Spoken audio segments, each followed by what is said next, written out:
गुस्ल के दौरान अगर पेशाब आ जाए तो पेशाब करने के बाद क्या फिर से गुस्ल करना स्टार्ट करना होगा? देखिए, गुस्ल दोबारा से करना कोई इतना बड़ा पहाड़ खोदना नहीं है कि अगर किसी ने पेशाब कर लिया तो फिर से कोई गुस्ल स्टार्ट करने के लिए उसको कोई पहले एग्ज़ाम देना पड़ेगा।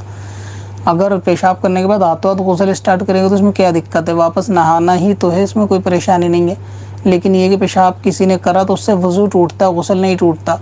जो चीज़ें गुस्ल के अंदर धो ली जाएंगी वो पेशाब करने से वापस नापाक नहीं होंगी।